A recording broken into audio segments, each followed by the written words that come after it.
warahmatullahi wabarakatuh. Alhamdulillah wassalatu wassalamu ala Rasulillah wa ala alihi wa sahbihi wa mawalah. Wa ashhadu an la ilaha illallah wahdahu la syarikalah wa ashhadu anna Muhammadan abduhu wa rasuluh sallallahu alaihi wa ala alihi wa sahbihi wa man tabi'al huda ila yaumil qiyamah. Alhamdulillah, puji syukur kita haturkan kehadirat Allah di pagi ini bersama dengan kajian Ummahat Yogya. Bapak Ibu bisa kumpul di Masjid Al-Hidayah Purwosari dalam rangka untuk pembukaan kajian perdana pasca kita libur ketika Idul Adha. Dan ini kajian nekat ya. Mungkin yang lain masih libur, tapi kajian KUY sudah masuk. Saya menyangka tadi pesertanya sedikit, ternyata lumayan sedikit. Apa motivasinya? Nanti akan ada makan-makan dan betul ada makan-makan. Insyaallah ya. Anda sudah mendapatkannya, yaitu snack yang sudah disiapkan oleh panitia. Jadi setelah ini jangan berharap lagi ya. Namun insya Allah panitia akan tetap memberikan bonus. Dan alhamdulillah, insya Allah di kesempatan kali ini kita akan mengupas tentang fikih hari tasyrik.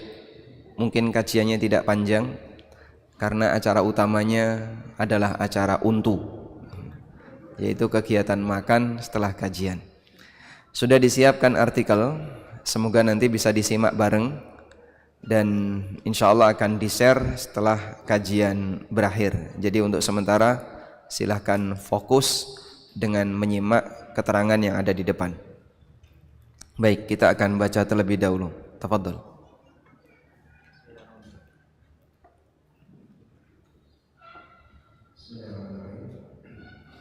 Fikih hari tasyrik. Definisi hari tasyrik. Istilah tasyrik diambil dari kata syarakat syams yang artinya matahari terbit. Menjemur sesuatu dalam bahasa Arab dinyatakan sebagai syaraqas syai'a lisyamsi. Hari tasyrik adalah tanggal 11, 12, 13 Dzulhijjah. Ada juga yang mengatakan bahwa hari tasyrik meliputi 4 hari, yaitu hari Idul Adha dan 3 hari setelahnya. Abu Ubaid mengatakan ada 2 pendapat ulama tentang alasan penamaan hari-hari tersebut dengan hari tasyrik. Yang pertama, karena dinamakan hari tasyrik karena kaum muslimin pada hari itu menjemur daging kurban untuk dibuat dendeng. Yang kedua, karena kegiatan berkorban tidak dilakukan kecuali setelah terbitnya matahari. Lisanul Arab. Nah, ini definisi hari tasyrik secara makna bahasa dari kata syaraqati syamsu yang artinya matahari terbit. Tempat terbit matahari itu dalam bahasa Arab disebut dengan al-masyriq, Rabbul masyriqi wal maghrib. Di ayat yang lain Allah Ta'ala mengatakan Rabbul masyriqaini wa Rabbul maghribain. Allah adalah Rabb al-masyriq dan al-maghrib. Al-masyriq artinya tempat terbitnya matahari. Disebut sebagai hari tasyrik karena kaum muslimin atau masyarakat ketika itu mereka sedang menjemur sesuatu. Dan menjemur itu dalam bahasa Arab artinya syarraqa syai'ah, mengenakan matahari. Sesuatu ditaruh di bawah terik matahari. Syarraqa syai'a lisyamsi, sesuatu dijemur di bawah matahari. Hari tasyrik adalah tanggal 11, 12 dan 13 Dzulhijjah. Ada juga yang menyebut bahwa hari tasyrik meliputi 4 hari, yaitu Idul Adha mulai dari tanggal 10 dan tanggal 11, 12, 13. Tapi sekali lagi ini kajian dari sisi makna bahasa, kajian dari sisi makna bahasa. Abu Ubaid, salah satu ahli bahasa, mengatakan ada dua pendapat ulama tentang alasan penamaan kenapa hari ini disebut hari tasyrik. Pendapat pertama mengatakan syirik karena kaum muslimin sedang menjemur daging. Bahasa kita membuat dendeng. Ada juga yang mengatakan karena kegiatan kurban tidaklah dilakukan kecuali setelah terbit,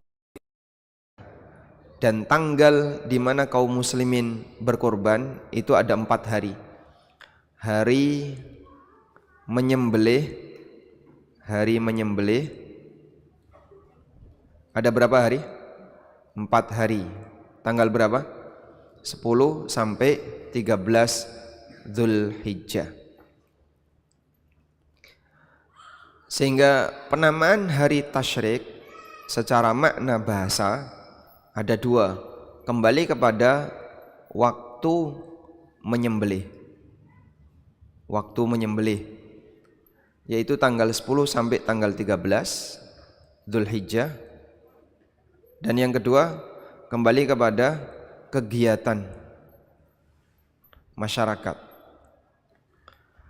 di mana masyarakat ketika hari tasyrik itu menjemur daging. Sehingga berdasarkan 2 alasan latar belakang penamaan ini, maka untuk yang mengatakan hari tasyrik adalah waktu menyembelih, mereka memasukkan hari tasyrik itu meliputi Idul Adha plus tanggal 11 sampai 13 Dzulhijjah. Sedangkan berdasarkan kegiatan masyarakat, tasyrik hanya mencakup tanggal 11 sampai 13 Dzulhijjah. Bisa dipahami ya? Inilah kenapa tadi disebutkan bahwasanya ada yang berpendapat hari tasyrik itu meliputi Idul Adha dan 3 hari setelahnya. Selanjutnya kita akan bahas keutamaan hari tasyrik. Keutamaan hari tasyrik.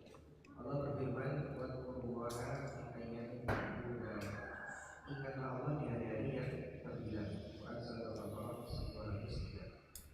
Yang dimaksud dengan hari-hari yang terbilang adalah 3 hari setelah Idul Adha, yaitu hari tasyrik. Ini merupakan pendapat Ibnu Umar dan mayoritas ulama. Sementara Ibnu Abbas dan Allah berpendapat bahwa hari-hari yang terbilang jumlahnya 4 hari, yaitu Idul Adha dan 3 hari setelahnya. Baik. Dalam Al-Quran ada 2 penyebutan hari. Ada ayyamul ma'dudat dan ada al-ayyamul ma'lumat. Coba kita bukakan mushafnya ya. Allah Subhanahu wa taala berfirman, "Wadhkurullaha fi ayyamin ma'dudat." Ma'dudat ini disebutkan di surat Al-Baqarah ayat 184. Wadhkurullaha fi ayyamin ma'dudat. Afwan, bukan di sini ya. Fi ayyamin, bukan di ayat 184. Di surat Al-Baqarah ayat 203 Allah mengatakan wadhkurullaha fi ayyamin ma'dudat. Al-Baqarah ayat 203. Kata atau perintah untuk berzikir di waktu tertentu. Di situ ada kalimat wadhkurullaha fi ma'dudat. Di ayat yang lain Allah mengatakan liyadhkurusmallahi fi ayyamin ma'lumat. Ini ada di surat Al-Hajj ayat 28. Liyashhadu manafi'a lahum wa yadhkurusmallahi fi ayyamin ma'lumatin ala ma razaqahum min bahimatil an'am. Surat Al-Hajj ayat 28. Fi ayyamin ma'lumat. Kalau ini tadi Quran surat Al-Baqarah ayat berapa? 200 berapa tadi? 203. Kalau yang ini Quran surat Al-Baqarah ayat berapa?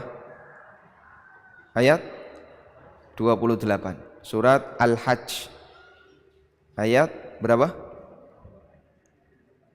Surat Al-Hajj ayat 28. Baik.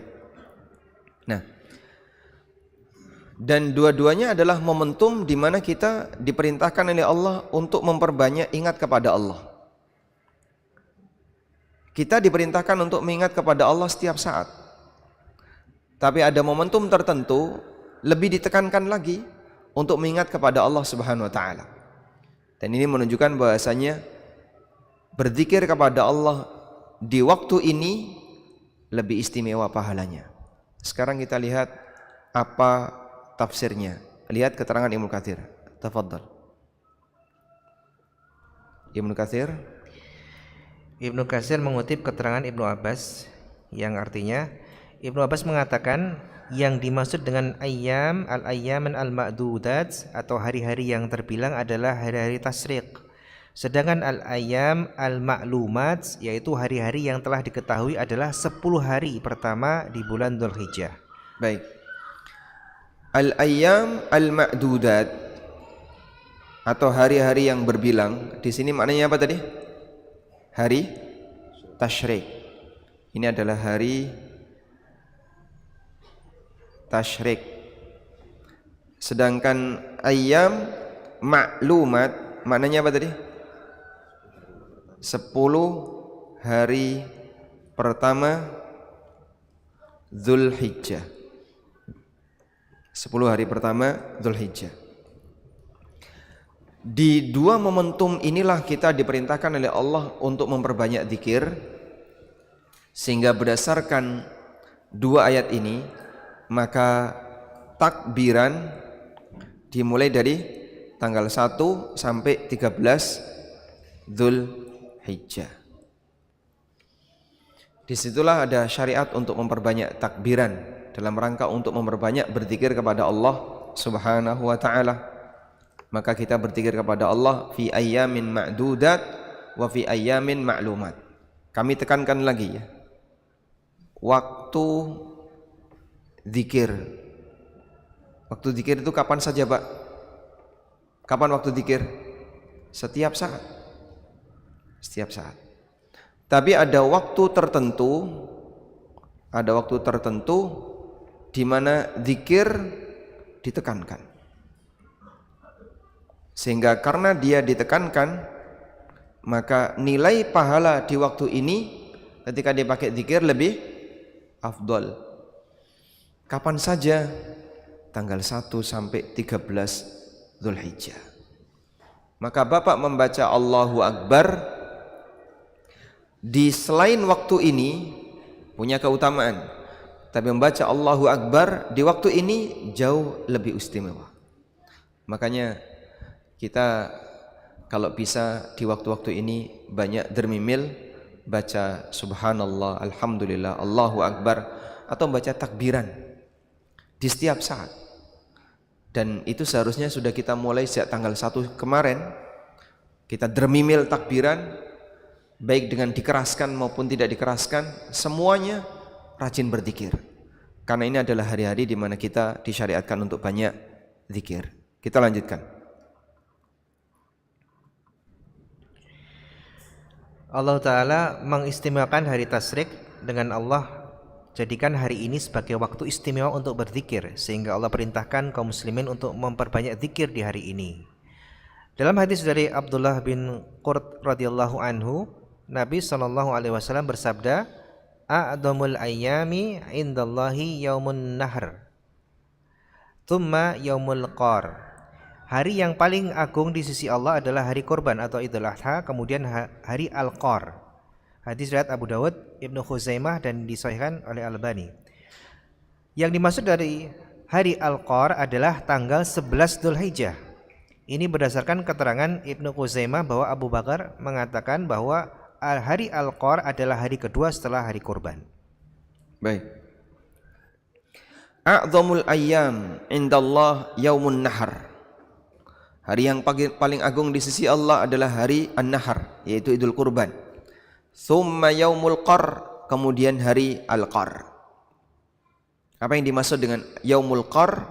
Yaumul qar adalah tanggal 11 Zulhijjah. Kenapa disebut sebagai yaumul qar?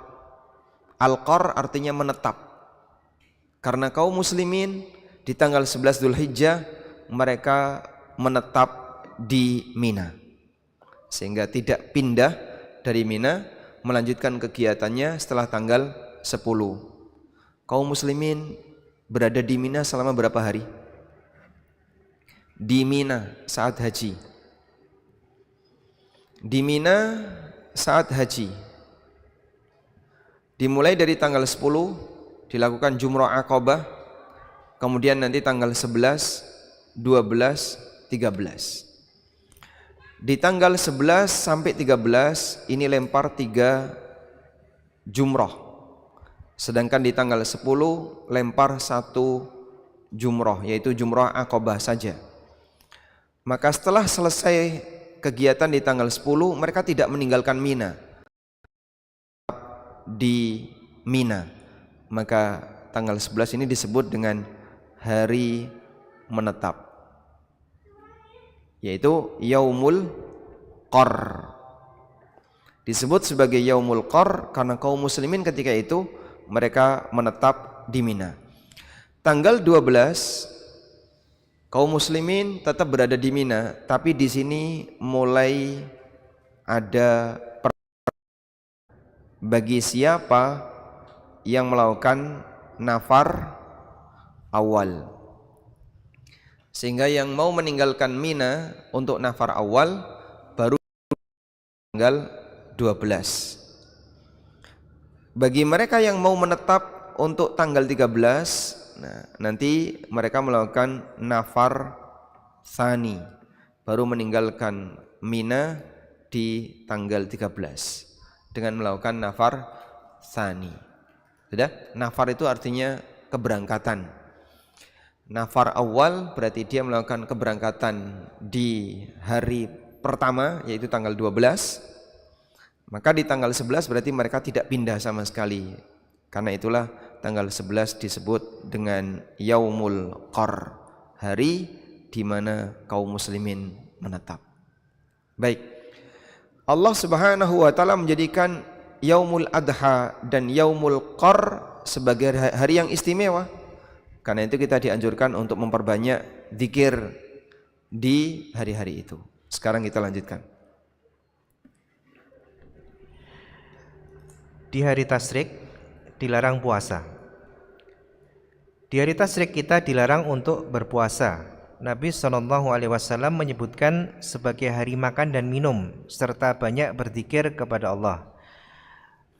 Dari Nubaisyah al-Hudali radhiyallahu anhu bahwa Nabi SAW bersabda, "Ayamu tasyrik, ayamu aklin wa syurbin wa dzikrillahi azza wajal." Wa dzikrin lillah. Wa dzikrin lillahi azza wajal.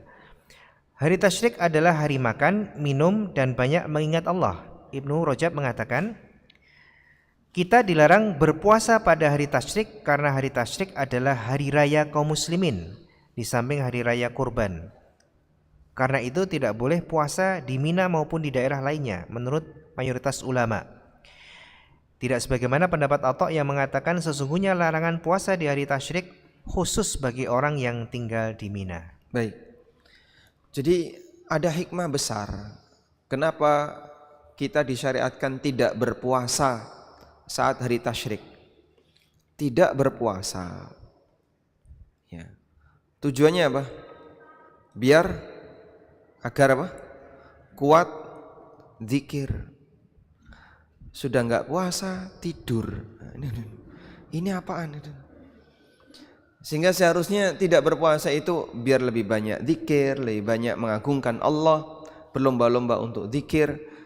Kalau Ramadan kita berpuasa sambil baca Quran. Ketika di luar Ramadan, di hari tasyrik kita tidak puasa agar kita banyak zikir. Maka perbanyaklah untuk berzikir, Pokoknya dermimil dzikir sebisanya. Baca dzikir apapun, takbiran maupun dzikir-dzikir yang lain, dan sampai disyariatkan untuk tidak puasa. Bahkan tadi dalam keterangan Ibnu Rajab, kenapa ini tidak puasa? Karena kita sedang hari raya. Perpanjangan dari raya Idul Adha, yaitu dengan cara di hari tasyrik kita banyak makan minum, kita diizinkan untuk makan minum.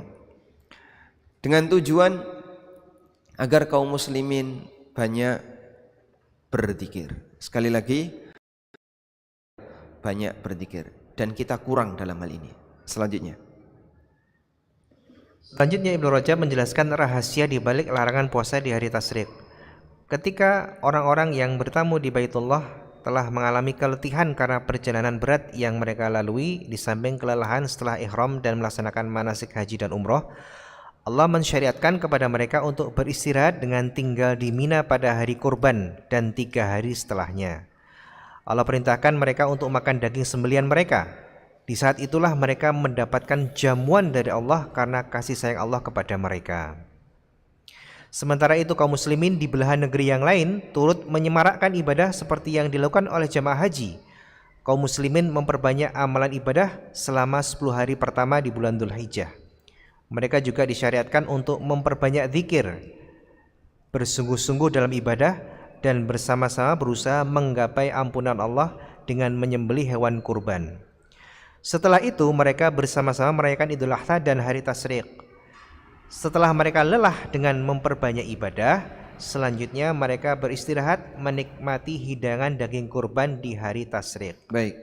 Jadi kita lihat korelasi yang dijelaskan oleh Ibnu Rajab. Kenapa hari tasyrik tidak boleh puasa? Kalau hari raya tidak boleh puasa, kita paham ya. Gimana hari raya puasa? Ada agama yang hari rayanya puasa, Pak. Hari raya puasa dia. Tidak boleh makan, tidak boleh minum, tidak boleh menyalakan lampu, tidak boleh bicara, tidak boleh. Akhirnya perayaan malah apa? Tidak ada kegiatan apapun. Sampai bandara ditutup ya. Padahal itu hari raya. Coba andaikan kaum muslimin hari rayanya kayak gitu, Pak. Nyenyet, nggak ada apa-apa. Bingung nanti kita. Maksud hari raya malah kayak gini. Hari raya kan hari untuk bergembira, kumpul bersama. Maka ketika hari raya dengan semua kegiatan itu seharusnya tidak ada kegiatan puasa. Sehingga saat hari raya tidak boleh puasa. Hari tasyrik dibuat yang sama.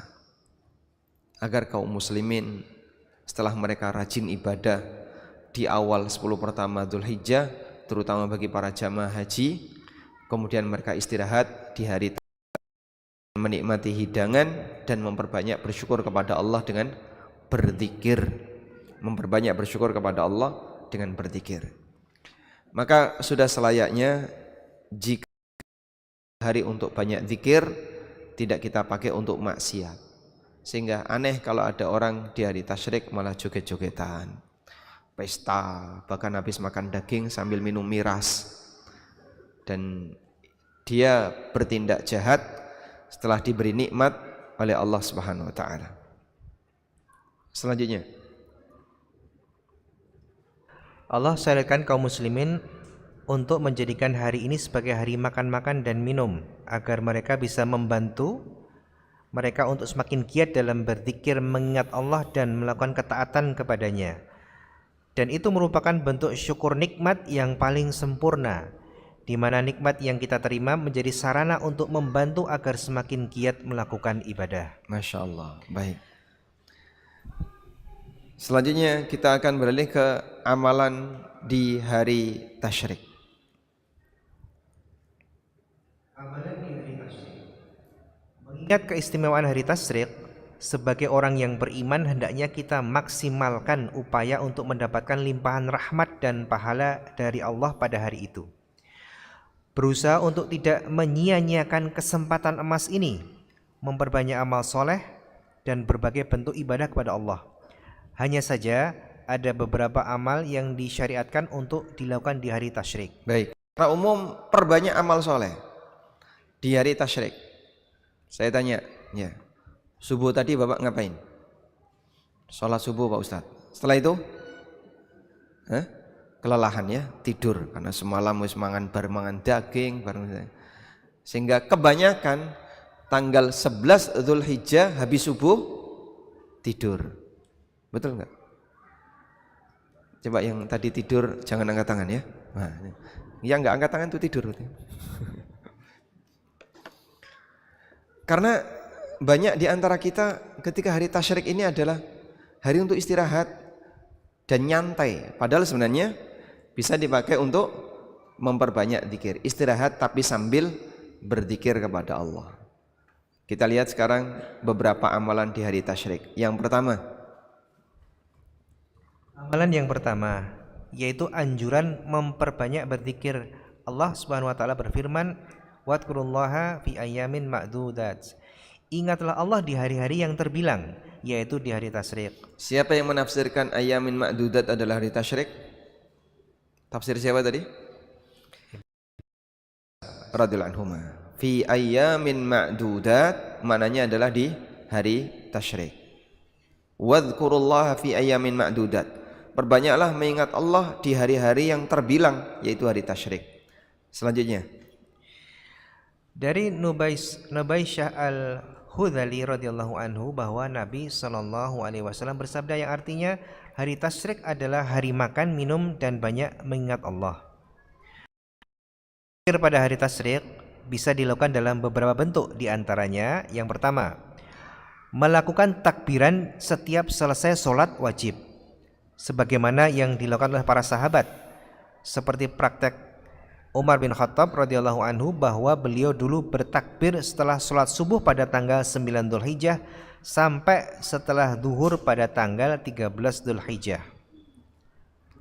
Demikian juga dari Ali bin Abi Thalib radhiyallahu anhu bahwa beliau bertakbir setelah sholat subuh pada tanggal 9 Dzulhijjah sampai asar tanggal 13 Dzulhijjah. Beliau juga bertakbir setelah asar. baik. Jadi ada namanya takbiran setelah sholat disebut dengan takbiran muqayyad, disebut dengan takbiran apa namanya? Muqayyad, yaitu takbiran yang dilakukan setelah sholat wajib. Dan praktek ini dilakukan oleh beberapa sahabat, sebagaimana praktek Umar bin Khattab radhiyallahu anhu, boleh takbiran setelah subuh pada saat tanggal 9 Dzulhijjah, dan takbiran muqayyad dimulai dari tanggal 9 sampai tanggal 13. Kemudian juga yang dilakukan oleh Ali bin Abi Thalib, demikian pula yang dilakukan oleh sahabat yang lain. Sehingga praktek para sahabat di masa silam, selesai sholat wajib mereka takbiran. Selanjutnya, kemudian amalan yang kedua, mengingat Allah dan berzikir ketika menyembelih, karena penyembelihan kurban bisa dilaksanakan sampai hari tasyrik berakhir. Nabi sallallahu alaihi wasallam bersabda, "Kullu ayyamin tasyriki dabhun." Di setiap hari tasyrik boleh menyembelih. baik. Anda lihat ayat ini. Liyashhadu manafi'a lahum, agar mereka menghadiri, menyaksikan manfaat-manfaat yang mereka dapatkan.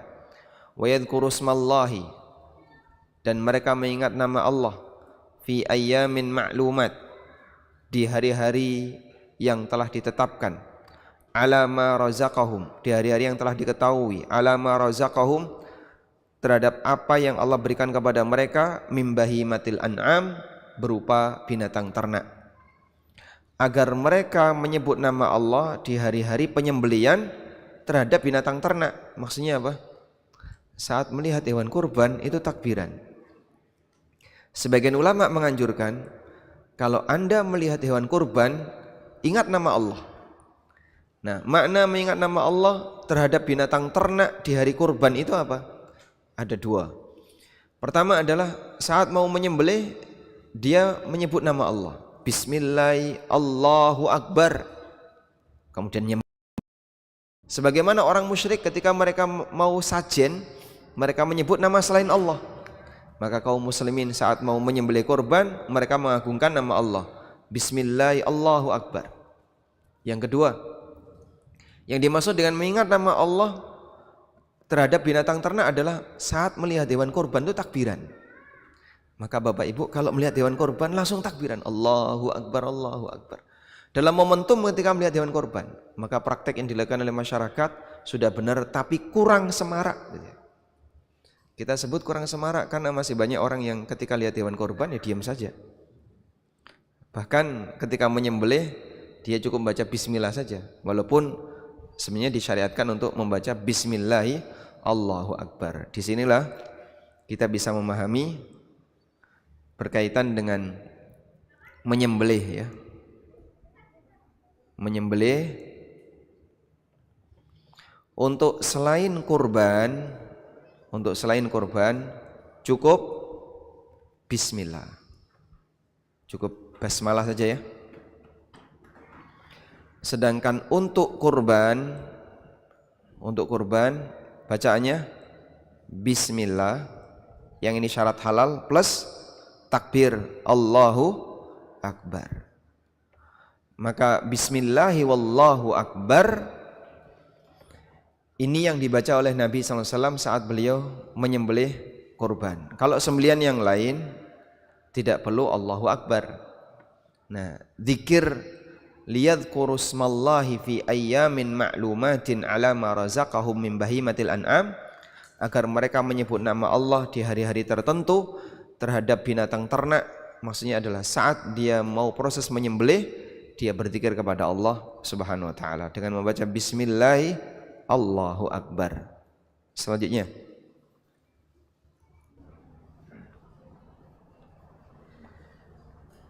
yang ketiga, iya.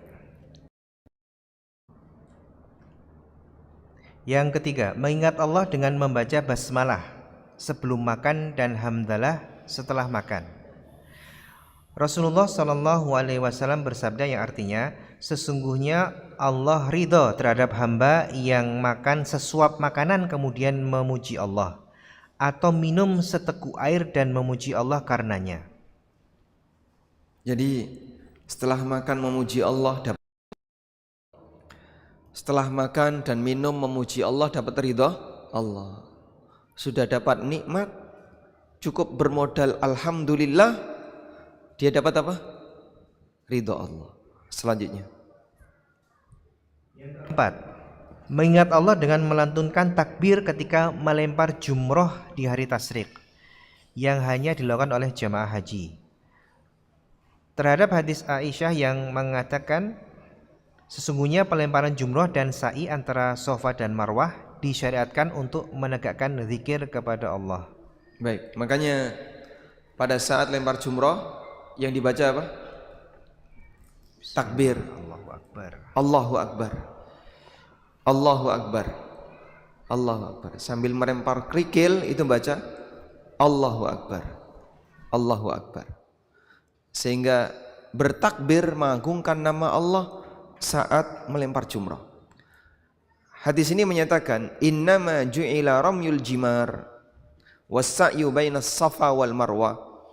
Disyariatkan adanya lempar jumrah, disyariatkan adanya marwah, tujuannya adalah liiqamati dzikrillah, untuk menegakkan zikrullah. Sehingga pada saat melempar jumrah iringi dengan takbir Allahu Akbar, Allahu Akbar, sebanyak 7 lemparan. Sehingga tujuannya adalah dalam rangka untuk mengagungkan nama Allah Subhanahu wa taala. Selanjutnya yang kelima, kemudian mengingat Allah dengan memperbanyak takbiran secara mutlak dimanapun dan kapanpun, sebagaimana yang dilakukan oleh Umar radhiyallahu anhu. Beliau melakukan takbiran di kemahnya di Mina, kemudian diikuti oleh banyak orang sehingga Mina bergetar karena gema takbir. Nah, Mina bergetar karena gema takbir.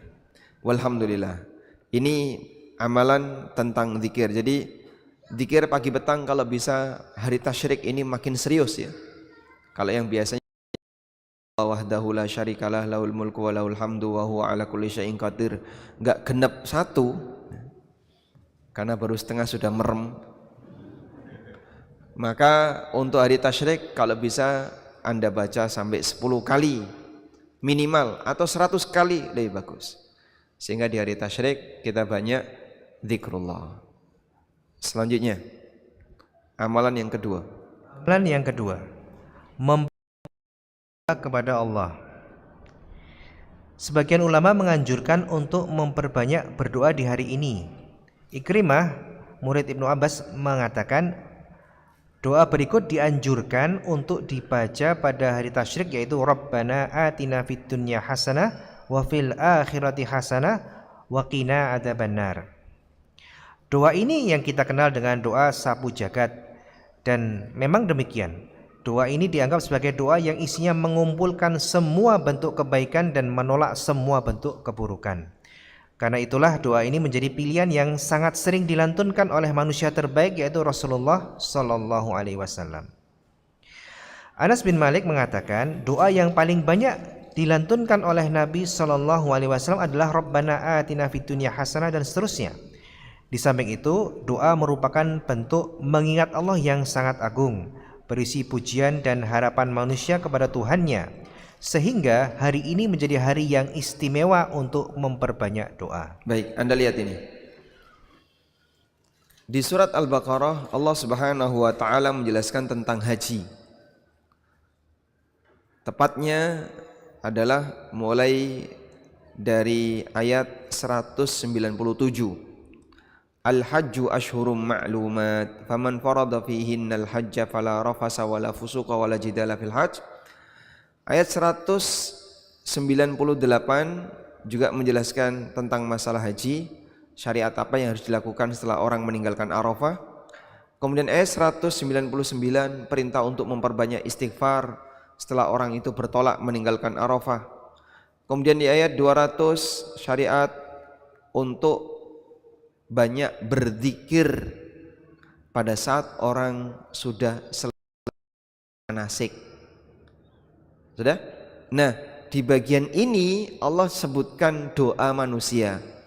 Fa idza qadaitum manasikakum, apabila kalian sudah menyelesaikan manasik kalian. Menyelesaikan manasik ditandai dengan apa? Sudah tahallul. Selesai tahallul, orang itu bertahan di mana? Di Mina. Jadi wukuf di Arafah, mabit di Muzdalifah, lanjut ke Mina, lempar jumrah Aqabah, kemudian dia tahallul, dia potong rambut, lalu dia boleh ganti baju. Kemudian setelah itu ngapain? Dia tawaf ifadah, maka dia sudah sah sebagai orang yang tahallul tsani. Kalau lempar jumrah Aqabah kemudian cukur rambut saja, dia sudah tahallul awal, boleh ganti baju. Kemudian dia menyembelih hewan. Kemudian nanti ketika dia sudah tawaf ifadah, tahallul tsani di tanggal 10 sudah selesai seluruh kegiatan haji. Dah? Sehingga karena sudah selesai seluruh kegiatan haji, Allah katakan fa idza qadaitum manasikakum. Kalau kalian sudah menyelesaikan manasik kalian, ingat Allah enggak putus. Fadhkurullaha kadzikrikum. Terus ingat Allah. Dulu kalian banggakan bapak-bapak kalian, kadzikrikum abaakum, sebagaimana kalian membanggakan bapak kalian, au asyadda dzikra, dan lebih kuat lagi. Lalu Allah Subhanahu wa taala menceritakan doa manusia pasca haji. Faminhum may yaqulu rabbana atina fid dunya hasanah wa ma lahum minal akhirati wa ma lahum fil akhirati min khalaq. Di antara mereka ada yang cuma minta kebaikan dunia, tapi di akhirat enggak dapat jatah. Wa minhum may yaqulu rabbana atina fid dunya hasanah wa fil akhirati hasanah wa qina adzabannar. Di antara mereka ada yang berdoa rabbana atina fid dunya hasanah wa fil akhirati hasanah wa qina adzabannar. Nah, berdasarkan ayat ini sebagian ulama menganjurkan di hari tasyrik dianjurkan memperbanyak berdoa Rabbana atina fid dunya hasanah wa fil akhirati hasanah wa qina adzabannar. Sudah? Ini berdasarkan keterangan siapa tadi? Berdasarkan keterangan Ikrimah. Dan kenapa doa ini yang dianjurkan untuk banyak dibaca? Demikianlah doa yang diajarkan oleh Allah dalam Al-Quran. Selesai pelaksanaan haji, perbanyak doa Rabbana atina fid dunya hasanah wa fil akhirati hasanah wa qina adzabannar. Selanjutnya Ziyad Al-Jassas meriwayatkan. Ziyad Al-Jassas meriwayatkan dari Abu Kinanah Al-Qurashi. Al-Qurashi bahwa beliau mendengar Abu Musa Al-Asy'ari berceramah dalam khutbahnya ketika Idul Adha. Setelah hari raya kurban ada 3 hari di mana Allah menyebutnya sebagai al-ayyam al-ma'dudat atau hari-hari yang terbilang. Doa pada hari-hari ini tidak akan ditolak. Karena itu perbesarlah harapan kalian. Demikian, semoga Allah memudahkan kita untuk senantiasa istiqomah dalam menggapai ampunannya. Baik, alhamdulillah. Jadi jika riwayat dari Abu Musa Al-Asy'ari ini sahih, beliau pernah berceramah setelah hari raya ada 3 hari zikrullah, 3 hari untuk banyak mengingat Allah, di mana Allah menyebut hari ini dengan al-ayyam al-ma'dudat, hari yang bilangannya tertentu. La yuraddu fihinna du'a. Doa ketika itu tidak akan tertolak. Sehingga doa mustajab di hari tasyrik. Maka perbanyaklah berdoa di mana? Di hari tasyrik. Farfa'u raghbatakum ilallahi azza wa jalla. Maka perbesarlah harapan kalian, perbanyaklah berdoa Bapak Ibu di hari tasyrik. Walhamdulillah. Jadi amalan hari tasyrik apa saja? 1, memperbanyak zikir. Dan memperbanyak zikir tadi kan ada banyak bentuk ya. Mulai dari zikir takbiran, ketika melihat binatang takbiran, ketika menyembelih kita baca takbir, ketika makan minum kita berzikir. Yang kedua, memperbanyak doa, terutama doa apa? Rabbana atina fid wa fil akhirati hasanah wa qina adzabannar. Yang ketiga, makan minum. Dan sudah dihidangkan, maka kajian selesai sampai di sini. Nanti ketika Anda lihat makanan, takbiran ya. Sanggup insyaallah? Baik. Walhamdulillahirabbil alamin. Demikian yang bisa kita sampaikan. Semoga apa yang kita bahas ini bermanfaat. Ada dibuka kesempatan untuk tanya jawab. Tafadhol. Ya mungkin singkat saja. Monggo silakan Bapak yang bisa langsung bertanya tentang tema kajian pada hari ini atau yang lainnya. Monggo silakan Pak.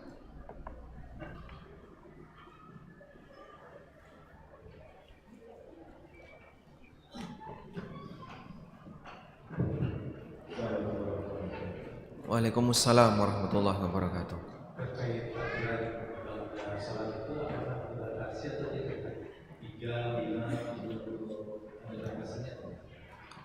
Terkait takbiran selesai sholat, sebaiknya kapan dimulai?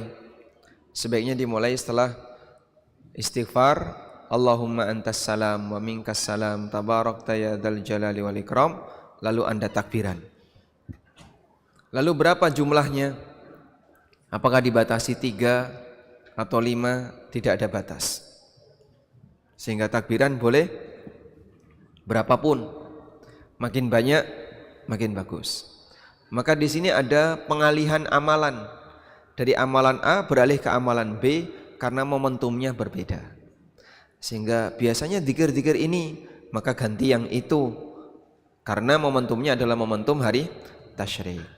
Wallahu a'lam.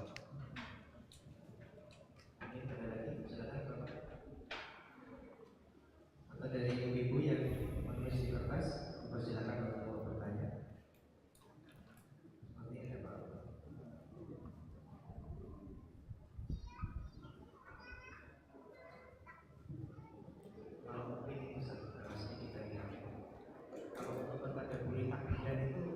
Gimana Ustaz? Lafaz takbiran itu apakah ada kaitannya kenapa takbir kemudian ada kalimat tauhid kemudian ada pujian kepada Allah, itu ada hikmahnya sendiri Ustaz? Kandungan makna dan tadabbur dari takbir. Takbir ini lafaz zikir yang dibaca di banyak kesempatan. 1, lafaz ini merupakan pembuka ketika sholat, sebagaimana yang kita kenal dengan takbiratul ihram. Kenapa dibuka dengan takbir, bukan dengan tasbih? Subhanallah, alhamdulillah, la ilaha illallah. Tapi pembukanya apa, Pak? Allahu Akbar.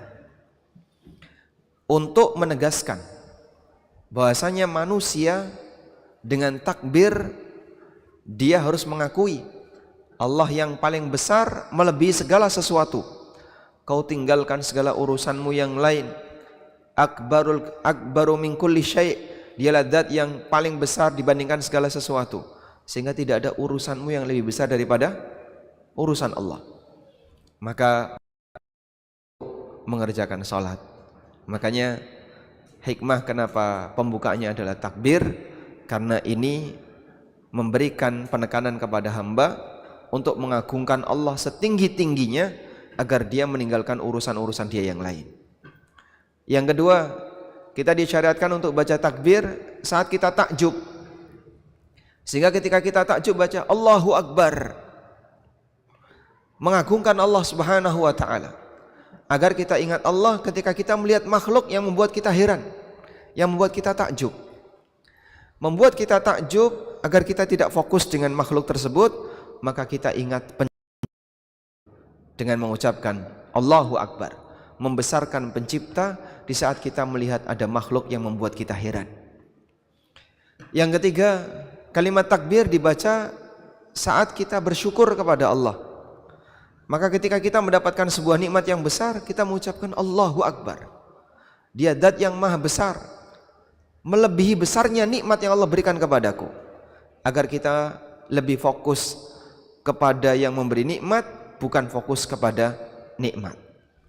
Karena ketika seorang hamba tidak mengingat nama Allah saat dia melihat nikmat, maka bisa jadi Allah mencabut nikmat itu.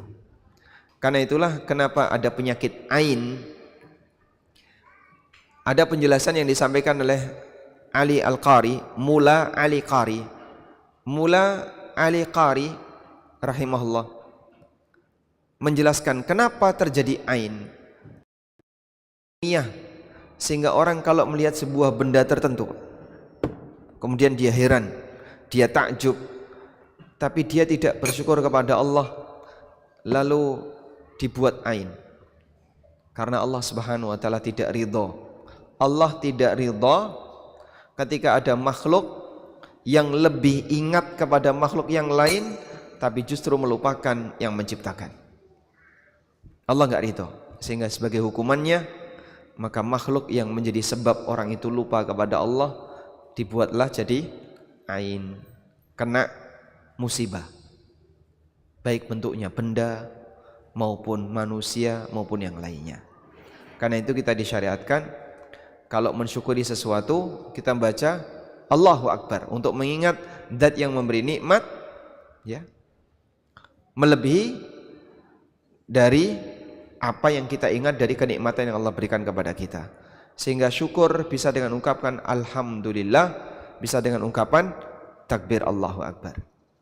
Demikian pula kita disyariatkan, dan ini buktinya adalah bahwasanya kita syukur dengan membaca dengan membaca takbir saat kita melihat nikmat Allah berupa apa?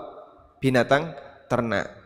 Wa yadhkuru smallahi fi ayyamin ma'lumatin ala ma razaqahum min bahimatil an'am, agar mereka mengingat nama Allah terhadap nikmat binatang yang Allah berikan kepada mereka dengan banyak takbiran.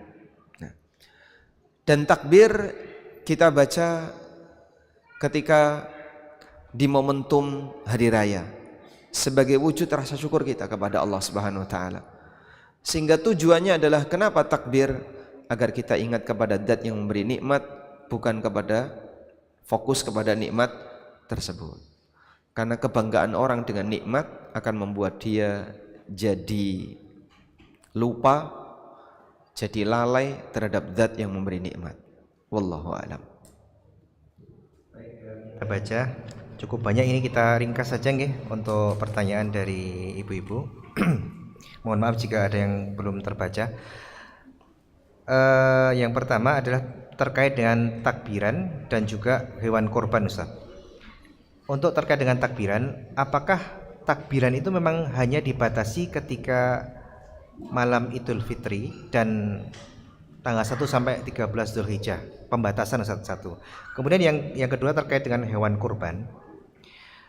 Menyembelih di hari tasyrik, apakah keutamaannya itu sama dengan pada hari Idul Adha? Dan apakah hewan kurban yang disembelih itu menjadi kendaraan saat di akhirat? Ya. Apakah takbiran itu nggak boleh di luar hari raya dan hari tasyrik? Ada kalimat yang itu menjadi syiar untuk kegiatan dan momentum tertentu. Bapak berangkat dari rumah menuju Masjid Al-Hidayah sambil mengucapkan labbaik Allahumma labbaik labbaik la syarika laka labbaik. Kira-kira gimana Pak? Mas, obat entek apa Mas? Orang akan menyangka kalau Anda nggak normal. Kenapa? Duh, kan ini saya menyambut panggilan Allah yang tadi ada ajakan untuk sholat ketika adzan. Hayya 'alas shalah, hayya 'alas shalah. Maka kita datang labbaik Allahumma labbaik labbaik la syarika laka. Ini keluar dari rumah sakit jiwa. Dikiranya orang gila yang lepas dari rumah sakit. Kenapa tidak boleh? Kalau melihat makna nggak ada salah. Tapi masalahnya ini adalah syiar ketika orang sedang ihram. Dan itu pun dibatasi. Ihram sampai tanggal sekian sudah berhenti talbiyahnya. Karena kamu sudah sampai di titik utama. Ketika orang umroh, kapan dia berhenti membaca talbiyah? Begitu sudah mendekati Hajar Aswad. Ketika orang tawaf kok labbaik Allahumma labbaik, ya salah. Tawaf bukan labbaik Allahumma labbaik. Tawaf zikir bebas. Sa'i juga sama, bukan labbaik Allahumma labbaik. Tapi sa'i bentuknya zikir bebas. Jadi takbiran kenapa tidak disyariatkan di luar hari raya dan hari tasyrik? Karena itu syiar di hari raya dan hari tasyrik. Maka dibawa keluar beda lagi nanti suasananya. Gitu Pak ya. Jadinya masing-masing ada tempatnya. Zikir ini di tempat ini, zikir ini di tempat ini, zikir ini di tempat yang berbeda. Maka kita baca zikir itu sesuai dengan tempatnya masing-masing. Wallahu a'lam. Yang kedua, apa tadi?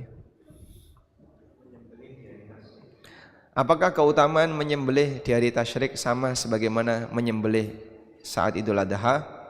Saat Idul Adha paling afdol. Berdasarkan hadis riwayat Bukhari, ma min ayyamin al-amalus salih ahabbu ilallah min hadhil ayyam. Tidak ada hari di mana amal saleh lebih dicintai oleh Allah melebihi amal saleh yang dilakukan di 10 pertama bulan Dzulhijjah. 10 pertama berarti tanggal 1 sampai tanggal 10. Hari tasyrik tidak masuk. Boleh menyembelih di hari tasyrik, dan tadi Nabi SAW mengatakan likulli ayyamit tasyriki dzabhun.